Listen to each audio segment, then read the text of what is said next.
नमस्कार। यो समाचारमा स्वागत छ। म सचिता बुढाथोकी।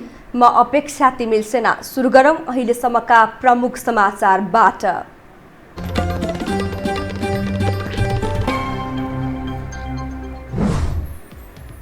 नेपालमा कोरोनाले ज्यान गुमाउनेको संख्या 32 पुग्यो। आज एकै दिन 744 संक्रमित, आज मात्रै 823 डिस्चार्ज। नेकपा अध्यक्ष द्वयको छलफल टुङ्गोमा पुग्न सकेन। एकता नबिथुल्न भन्दै नेताहरूले सुरु गरे मौन विरोध।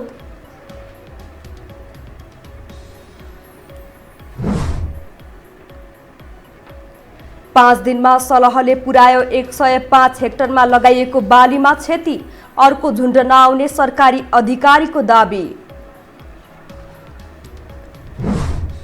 लकडाउनका कारण पर्यटन र हवाई क्षेत्रमा 34 अर्बको क्षति। निर्माणाधीन अन्तर्राष्ट्रिय विमानस्थलको कार्य प्रगति भने सन्तोषजनक।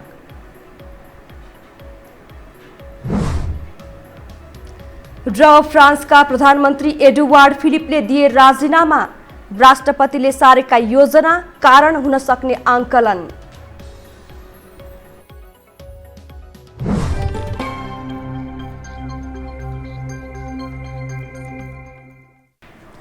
अब समाचार विस्तारमा। कोरोना भाइरस संक्रमित काठमाडौँका एक 85 वर्षीय पुरुषको मृत्यु भएको छ। स्वास्थ्य तथा जनसङ्ख्या मन्त्रालयका अनुसार एक निजी अस्पतालमा उपचारको क्रममा नयाँ बानिसोमा बस्ने 85 वर्षीय पुरुषको मृत्यु भएको हो। मन्त्रालयका प्रवक्ता डाक्टर जागेश्वर गौतमले उनी उच्च रक्तचाप र पार्किन्सनको बिरामी रहेको पनि बताउनु भएको छ। यससँगै नेपालमा कोरोनाबाट मृत्यु हुनेको संख्या 32 पुगेको छ।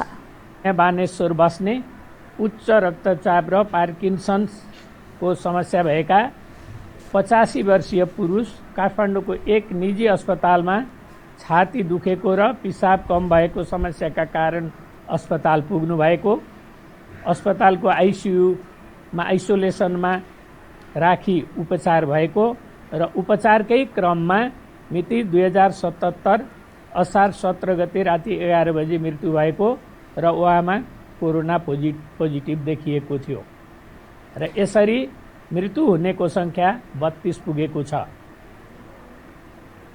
यस्तै नेपालमा कोरोना संक्रमितको संख्या 15,000 नागेको छ। डाक्टर गौतमका अनुसार शुक्रबार 740 जना कोरोना संक्रमित थपेसँगै नेपालमा संक्रमितको संख्या 15,259 पुगेको हो। यीमध्ये 6,143 जना संक्रमित निको भएर घर फर्किएका छन्। देशभर विभिन्न अस्पतालको आइसोलेसनमा 9,084 जना उपचाररत रहेका छन्। आजसम्म पीसीआर विधिबाट 2,42,247 वटा परीक्षण भएका छन् भने 3,05,629 जनाको आरडीटी परीक्षण भएको छ। अहिले देशभरका क्वारेन्टाइनमा 35,472 जना रहेका छन्। संस्कृति, पर्यटन तथा नागरिक उड्डयन मन्त्री योगेश भट्टराईले क्वारेन्टाइन व्यवस्थापनमा सरकार चुकेको स्वीकार गर्नु भएको छ। मन्त्री भट्टराईले कोरोना संक्रमण नियन्त्रणमा सरकारी प्रयास सकारात्मक भए पनि क्वारेन्टाइन व्यवस्थापनमा चुकेको स्वीकार गर्नु भएको हो। भट्टराईले भारतीय सीमा क्षेत्र खुला भएका कारण नेपालमा कोरोना संक्रमण रोकथामको ठूलो चुनौती रहेको पनि बताउनु भएको छ। तर विश्वका अन्य मुलुकको तुलनामा नेपालले गरेका प्रयास सकारात्मक रहेको उहाँको दाबी छ। कोभिड-19 नेपालको सन्दर्भमा रोकथाम र नियन्त्रणको निम्ति सबभन्दा ठूलो समस्या र चुनौती नै दक्षिणतिरका नाकाहरू खुल्ला हुने कुरा हो। जहाँ सहज ढङ्गले मानिसहरूको आवत जावत हुने अवस्था भयो, त्यसले नै कोभिड-19 को ग्राफ चाहिँ उकालो लागेको हो। मन्त्री भट्टराईले सरकारले संक्रमण नियन्त्रणको लागि राम्रा काम गरे पनि अनावश्यक आलोचना भएको गुनासो गर्नु भएको छ। नेट बस खोट लगाउनु बाहेक अरू हिसाबले खोट लगाउनु पर्ने कारण नरहेको उहाँको भनाइ छ।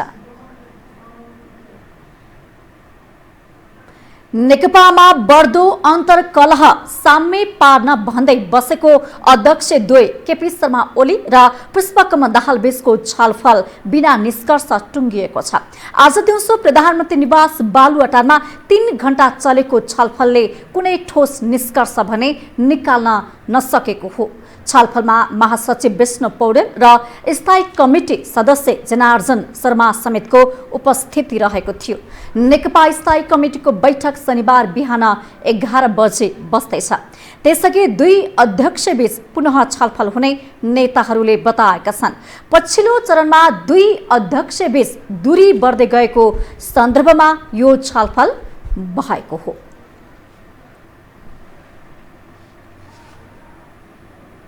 अब बाँकी समाचार। सत्तारूढ दल नेपाल कम्युनिस्ट पार्टी नेकपा भित्रको आन्तरिक कलह समाधान गरेर पार्टी एकतालाई सुदृढ बनाउने दबावका लागि नेकपाका केन्द्रीय सदस्यहरूले शान्तिपूर्ण धरना सुरु गरेका छन्।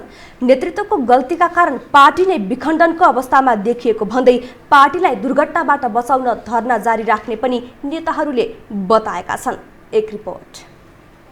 नेकपाका शीर्षस्थ नेताहरू आन्तरिक कलहमा व्यस्त देखिएपछि केन्द्रीय नेताहरूले दबावका लागि भन्दै धरना सुरु गरेका छन्। नेकपाका केन्द्रीय सदस्य द्वय जगन्नाथ खतिवडा र विजय पौडेलको नेतृत्वमा केन्द्रीय सदस्य सहित 50 जनाले धरना सुरु गरेका हुन्। उनीहरूले पार्टी विधि पद्धति र नियम विपरीत चलेको भन्दै सामूहिक छलफलबाट पार्टी एकतालाई सुदृढ बनाउन अपील गरेका छन्।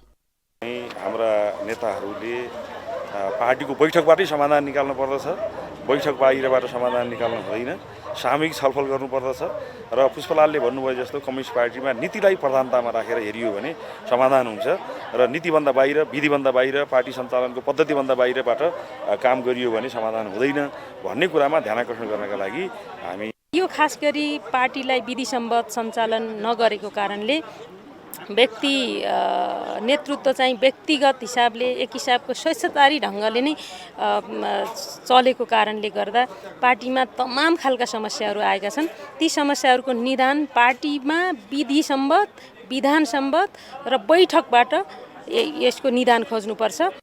पार्टीका शीर्षस्थ नेताहरूको लापरवाही र अकर्मण्यताका कारण पार्टी एकतामा संकट उत्पन्न भएको भन्दै वार्ताबाटै विवाद हल गर्न माग गरेका हुन्। देश कोरोना, सीमा समस्या लगायतका संकटमा गुज्रिरहेका समयमा आन्तरिक शक्ति संघर्षले जनमतको अपमान हुने नेताहरूको बुझाइ छ। पार्टी एकतालाई बिथुलेर जानेहरू गए पनि आफूहरू एक ढिका भएर उभिने उनीहरूको भनाइ छ। नेकपा विभाजित हुँदैन, विभाजित हुन हामी दिँदैनौँ र विभाजित गर्ने यदि तत्त्वहरू कोही सल बनाउन लागिरहेका छन् भने उनीहरू एक्लै मात्रै सोच्ने सपना देख्ने हुनेछन् र पार्टी पङ्क्तिलाई कहीँ कतै क्षति पुग्ने छैन। त्यसकारण आम कार्यकर्ताहरू तपाईँहरू नडराउनुहोस्, चिन्तित नहुनुहोस्, बरु देशव्यापी रूपमा नेकपाका नेता कार्यकर्ताहरूलाई पार्टी एकताको पक्षमा वकालत गर्न तपाईँहरू जागरुक भएर लाग्नुहोस्।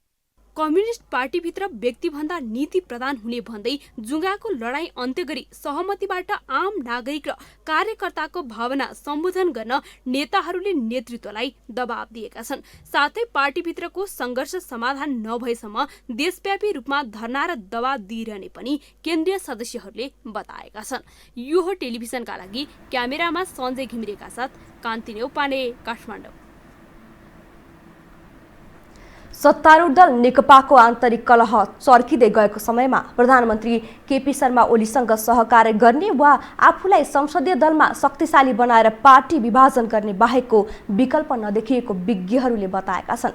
पार्टी कमिटीदेखि संसदीय दलमा समेत अल्पमतमा रहँदै आएका ओलीले पदबाट हट्ने भन्दा यिनै विकल्पहरूको प्रयोग गर्ने सम्भावना बलियो देखिएको टिप्पणी भएको हो। एक रिपोर्ट। एकलौटी ढङ्गबाट पार्टी सञ्चालन गरेको भन्दै नेकपाका अधिकांश नेता लामो समयदेखि प्रधानमन्त्री तथा अध्यक्ष केपी ओलीसँग असन्तुष्ट रहेका छन्। नेताहरूले तत्काल एक वा दुवै पद छाड्न दबाब दिएपछि प्रधानमन्त्री ओली सेफ ल्यान्डिङको खोजीमा लागेका छन्। यसका लागि उनले दल विभाजन सम्बन्धी अध्यादेशको सहारा लिने र देशभर आफू निकट कार्यकर्तालाई उठाउने रणनीतिमा लागेको विज्ञहरूको आकलन छ। पार्टीमा अल्पमतमा परेका अध्यक्ष ओलीको पार्टीको भावी रणनीतिबारे विज्ञहरूको यस्तो बुझाइ छ। जीवन र जीवनशैलीका बारेमा, संस्कृतिका बारेमा, वैचारिक मूल्यहरूको बारेमा चाहिँ समस्या छ। तर जुन जनताको अपेक्षा हो त्यो अनुसार चाहिँ नेतृत्व पार्टी त्यसरी नहिँडेको हो कि भन्ने प्रश्न छ, मेरो पनि प्रश्न छ। करिब 2 वर्षदेखि सरकार र पार्टीको जिम्मेवारीमा रहेका अध्यक्ष ओलीका लागि अहिले विभिन्न विकल्पहरू रहेको विज्ञहरूको दाबी छ। पहिलो विकल्पका रूपमा शीर्ष नेताहरूसँग वार्ता गरी आवश्यकता अनुसार पद छाड्ने र दोस्रो संसदीय दलमा आफू निकट मन्त्रीलाई हटाएर अर्का गुटकालाई मन्त्री बनाई संसदीय दलमा आफ्नो पक्ष सबल पार्ने। तेस्रो विकल्पका रूपमा दल विभाजन गरेर कांग्रेससँग सहकार्यमा मिलिजुली सरकार गठन गरी एमसीसी पारित गर्ने। यस्तै आफ्ना पक्षमा बलियो जनमत तयार पार्ने र संसद नै विघटन गरी मध्यावधि चुनाव गराउन सक्ने विकल्प पनि ओली सामु छन्। यी सबै विकल्प अल्पकालीन हुन्। विवाद समाधानको दीर्घकालीन विकल्प वार्ता र सहकार्य बाहेक नरहेको विज्ञहरू बताउँछन्। तर उहाँले पार्टी विभाजन गरेर अध्यादेश ल्याएर संसद जसरी चाहिँ फेरि थोरै दिन मात्रै बाँकी थियो त्यसलाई चाहिँ नियमित हुन दिएको भए पनि हुन्थ्यो र उहाँका नियतहरू चाहिँ हामीले आशा गरे भन्दा धेरै चाहिँ फरक कोणबाट आउने हुन् कि भन्ने आशंका चाहिँ बढ्दै गइरहेछ। र यसरी जाँदाखेरि न नेकपाले त दुःख पाउँछ नै, ओलीजीले पनि दुःख पाउनुहुन्छ नै, मुलुकले पनि दुःख पाउँछ हैन। जुन मुलुकले चाहिँ अब फेरि अर्को राजनीतिक अस्थिरतातिर, यो कोरोनाको महामारी छ, गर्नुपर्ने कामहरू फरक छन्, तर हामी चाहिँ फेरि सरकार बनाउने र गिराउने खेलमा चाहिँ अब त्यतातिर जान्छ मुलुक हैन। प्रधानमन्त्री ओलीसँग थुप्रै विकल्प रहेका कारण उनले आफू सत्तामा रहिरहने रणनीति नै अवलम्बन गर्ने विज्ञहरूको बुझाइ छ। पद छाड्ने भन्दा पनि आफू निकट नेता बोलाएर झनै शक्तिशाली बन्ने रणनीतिले पनि विज्ञका यी भनाइले पुष्टि गरिरहेका छन्। यो हो टेलिभिजनका लागि कान्ति नेउपानेको रिपोर्ट। हामीसँग समाचार अझै बाँकी छन्, अहिलेलाई विश्राम।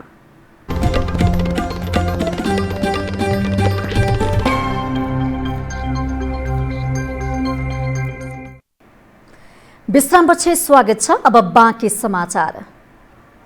नेपाली कांग्रेसका सभापति शेरबहादुर देउवा नेविसंघ नेतृत्वप्रति आक्रोशित हुनु भएको छ।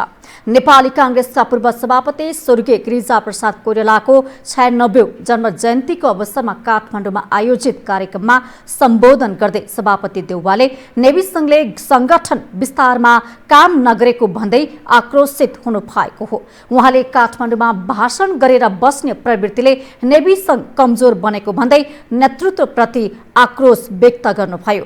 पहिले गाउँ र स्कुलमा गएर नेविसंघ बनाएर मात्र आफूसँग कुरा गर्न आउन उहाँले विद्यार्थी नेताहरूलाई निर्देशन समेत दिनुभयो। नेविसंघ कहाँ छ? आज नेविसंघ गाउँमा छ, स्कुलमा छ। अनि गाउँमा कहिले पनि विद्यार्थी देखिँदैन, नेविसंघ देखिँदैन। गाउँ स्कुलमा जबसम्म नेविसंघ हुँदैन तबसम्म कहिले पार्टी बन्नु हुँदैन। त्यही नेविसंघ कुनै पार्टी बन्यो? कहाँ छ नेविसंघ? कतिपल्ट भने पहिलो सभापति पहिलो ए बा गाउँमा बनाऊ, गाउँमा स्कुलमा नेविसंघ बनाउँदै अनि त्यहाँबाट हाले सबैसँग कहाँबाट कम्युनिस्ट जित्यो यहाँ। सभापति देउवाले कोरोना महामारीको बेला कार्यक्रम किन गरेको भन्दै प्रश्न पनि गर्नु भएको छ।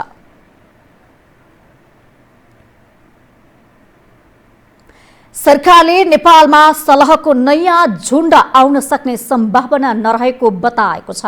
भारतको राजस्थानबाट हावाको गति दक्षिणतर्फ मोडेकाले अब नेपालमा सलहको नयाँ झुण्ड आउने सम्भावना नरहेको तर्क गरेको हो। एक रिपोर्ट। विज्ञहरूले भारतको राजस्थानबाट हावाको गति दक्षिणतर्फ मोडिएकाले नेपालमा सलहको नयाँ झुण्ड आउने सम्भावना नरहेको बताएका छन्। प्रतिनिधि सभाको कृषि, सहकारी तथा प्राकृतिक स्रोत समितिको शुक्रबारको बैठकमा सलह रोकथाम तथा व्यवस्थापन कार्यदलका संयोजक सहदेव हुमागाईले बिहिबार भारतको इँट हवामा रहेको सलहको झुण्ड शुक्रबार भारतको मध्य प्रदेशतिर पुगेकाले नेपालमा आउने सम्भावना कम हुँदै गएको तर्क गरेका हुन्।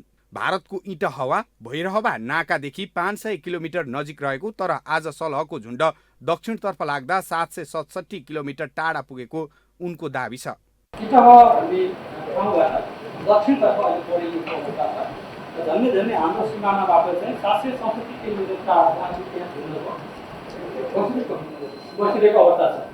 अब यदि मौसममा अथवा हालको दिशामा चाहिँ नाटकीय परिवर्तन भएन भने हाम्रो नेपालमा अब नयाँ झुन्डहरू आएर उत्पत्तिने सम्भावना पनि छैन। कृषि तथा पशुपक्षी मन्त्रालयका सचिव राजेन्द्र प्रसाद भारीले असार 17 गतेसम्म देशका अधिकांश जिल्लामा सलह पुगेको तर 10 वटा जिल्लामा सबैभन्दा धेरै क्षति पुगेको बताए। उनले असार 13 गते भारतबाट रूपन्देही हुँदै बारा पर्सा सर्लाही मकवानपुर सिन्धुली पाल्पासम्म पुगेको र 3 दिनभित्रमा कपिलवस्तु हुँदै दाङसम्म पुगेको जानकारी दिए। उनले 17 गतेसम्म दाङमा सबैभन्दा धेरै 500 हेक्टर, प्युठानमा 283 हेक्टर, अर्घाखाँचीमा 100 हेक्टर र मकवानपुरमा 105 हेक्टर जमिनमा लगाइएको बालीमा क्षति पुगेको बताए। मकवानपुरमा 105 हेक्टर जति चाहिँ भएको छ र यो करिब यो हाम्रो अस्ति चाहिँ 17 गतेसम्म चाहिँ करिब कतिवटा जिल्लामा यो चाहिँ चिनिरहेको पनि करिब हाम्रो चाहिँ 10वटा जिल्ला खास गरी सुदूरपश्चिमको चाहिँ कहिलेकाहीँ कञ्चनपुर बैतडी अछामसम्म पनि अलिअलि चाहिँ पुगेको देखियो। बैठकमा सांसदहरूले यसअघि विज्ञहरूले सलहबारे गरेको अनुमान गलत भएको भन्दै फेरि पनि नआउला भन्ने सम्भावना नरहेकाले यसको नियन्त्रणका लागि तयारी बढाउन सुझाव दिए। उनीहरूले धान र मकै सलहले मन पराउने भएकाले त्यसलाई जोगाउन चुनौतीपूर्ण भएको बताए। मन्त्रालयले किसानहरूलाई जालीले धानको ब्याड ढाक्न दिएको सुझावमा पनि सांसदहरूले असन्तुष्टि जनाए। अब पालो आर्थिक समाचारको।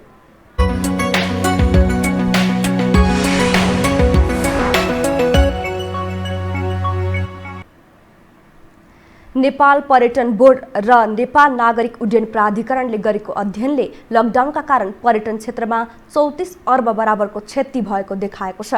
34 अर्बको क्षति देखिए पनि विमानस्थल निर्माणको कार्य प्रगति साथै अन्य भौतिक प्रगति भने सन्तोषजनक देखिएको छ। एक रिपोर्ट। कोरोना संक्रमणको त्राससँगै गरिएको लकडाउनका कारण पर्यटन तथा हवाई क्षेत्रमा 34 अर्ब बराबरको क्षति भएको एक अध्ययनले देखाएको छ। नेपाल पर्यटन बोर्ड र नेपाल नागरिक उड्डयन प्राधिकरणले गरेको अध्ययनले लकडाउन सुरु भएपछि हालसम्म 34 अर्ब क्षति भएको देखाएको हो। लकडाउनको अवधिमा संस्कृति पर्यटन तथा नागरिक उड्डयन मन्त्रालयबाट भएका कार्य प्रगतिको विषयमा जानकारी दिन आयोजित पत्रकार सम्मेलनमा प्रति महिना सरदर 10 अर्ब कारोबारको मूल्यको प्रत्यक्ष क्षति भएको जानकारी दिइएको छ। सरकारले केही सेवा क्षेत्र खुल्ला गरे पनि लकडाउन साउन 7 गतेसम्म बढाएपछि थप 7 अर्बको नोक्सानी बढ्न सक्ने अनुमान गरिएको छ। पर्यटन मन्त्रालयले पर्यटन क्षेत्रका कर्मचारी र पुनर्कर्जाका लागि 5% ब्याज दरमा कोषबाट ऋण दिने व्यवस्था गरिएको जनाएको छ। होटलका लागि भ्याट दाखिला गर्ने समय 2 महिनासम्म बढाएर 4 महिना पुर्याइएको छ। समितिको प्रतिवेदन अनुसार प्रति महिना सरदर 10 अर्बको कारोबार मूल्यको प्रत्यक्ष क्षति भएको अनुमान देखिएको छ।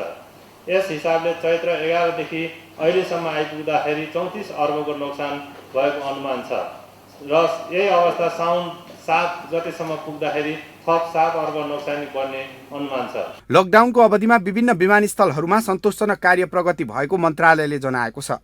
गौतम बुद्ध अन्तर्राष्ट्रिय विमानस्थलमा 3% थप भौतिक प्रगति भई अहिलेसम्म 91% काम भएको छ। त्यस्तै पोखरा अन्तर्राष्ट्रिय विमानस्थलमा लकडाउनको अवधिमा 9% थप भौतिक प्रगति भई अहिलेसम्म 59% प्रगति भएको बताइएको छ। त्रिभुवन अन्तर्राष्ट्रिय विमानस्थलमा एप्रोन निर्माण, धावन मार्ग र रनवे निर्माण, टर्मिनल भवन निर्माण सम्पन्न भएको मन्त्रालयले जनाएको छ।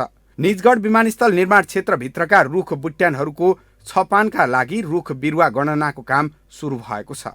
विमानस्थल निर्माण क्षेत्रभित्र रुख बुट्यानको छपानको लागि रुख बिरुवा गणना गर्ने कार्य प्रारम्भ भएको छ।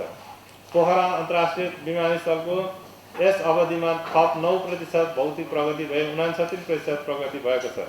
यसमा access road, car parking area, terminal area वरिपरिको रोड र रोडको सब बेस तथा बेस कोर्स कार्य सम्पन्न भए रिजिड पेमेन्टको कार्य भइरहेको छ। त्यस्तै यो अवधिमा 41 किलोमिटर पदमार्ग, विभिन्न क्षेत्रमा फुटपाथ निर्माण, भ्यू टावर निर्माण सम्पन्न भएको छ। त्यस्तै एकीकृत विद्युतीय सञ्चार सम्बन्धी एप्लिकेसन निर्माणको काम पनि सकिएको छ। मध्य पूर्व र युरोप लगायत 17 मुलुकबाट मार्च 24 देखि 30 सम्म नेपाल वायु सेवा निगम लगायत वायु सेवाहरूबाट 214 वटा उडान मार्फत 16,672 नेपालीलाई उद्धार गरिएको छ। यो अवधिमा नेपालमा अलपत्र परेका 12,408 जना विदेशी प्रस्थान गरेका छन्। राष्ट्रिय व्यापार सङ्घले मौद्रिक नीतिमा व्यवसायीलाई बिना धितो कर्जाको व्यवस्था मिलाउन माग गरेको छ। सङ्घका महासचिव वैकुण्ठ दाहालले एक विज्ञप्ति जारी गरी कोभिड-19 का कारण थला परेको अर्थतन्त्र जोगाउन बिना धितो कर्जाको व्यवस्था मिलाउन माग गर्नुभएको हो। विज्ञप्तिमा मौद्रिक नीति व्यवसाय मैत्री हुनुपर्ने र कोरोनाले थला परेको व्यवसायलाई सम्बोधन गर्ने खालको नीति आउनुपर्ने उल्लेख गरिएको छ।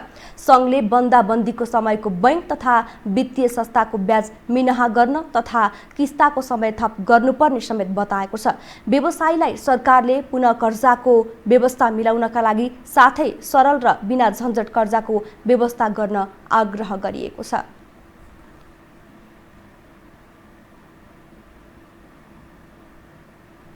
हामीसँग अन्तर्राष्ट्रिय समाचार बाँकी नै छ, अहिलेलाई विश्राम।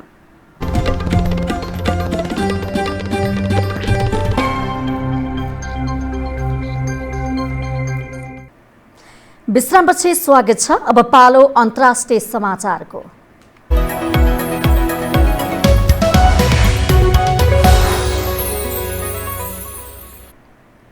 फ्रान्सका प्रधानमन्त्री एडुवार्ड फिलिपले राजीनामा दिएका छन्। आज सार्वजनिक गरेको एक विज्ञप्ति अनुसार एडुवार्डले राष्ट्रपति इमानुएल मैक्रो समक्ष राजीनामा दिएका हुन्।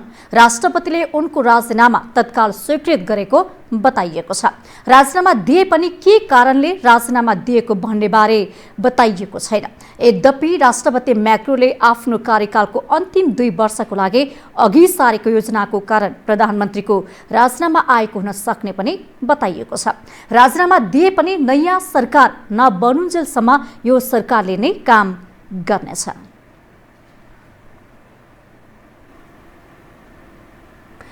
अन्तर्राष्ट्रिय समाचार सँगै हामी यो समाचारको अन्त्यमा आइपुगेका छौं। बिदा हुनु अघि प्रमुख समाचार पुनः एकपटक।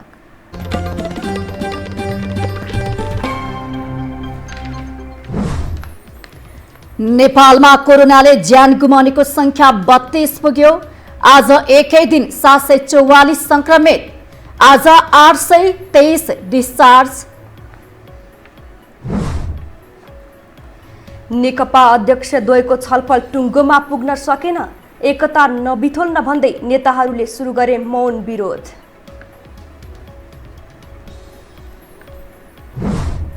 पाँच दिनमा सलहले पुर्यायो 105 हेक्टरमा लगाइएको बालीमा क्षति। अर्को झुण्ड नआउने सरकारी अधिकारीको दाबी।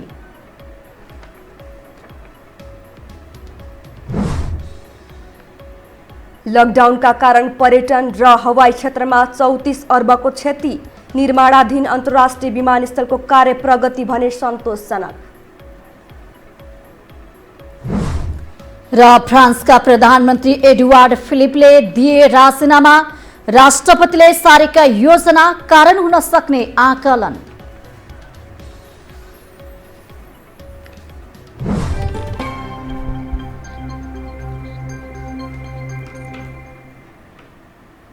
हवस् त यो समाचार अहिलेलाई सकियो। समाचार बुलेटिनका साथै यो टेलिभिजनका सम्पूर्ण कार्यक्रम यो खबर.com युट्युब र फेसबुकमा पनि पढ्न र हेर्न सक्नुहुनेछ।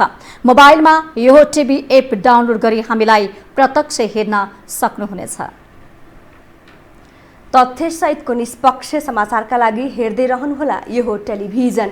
नमस्कार।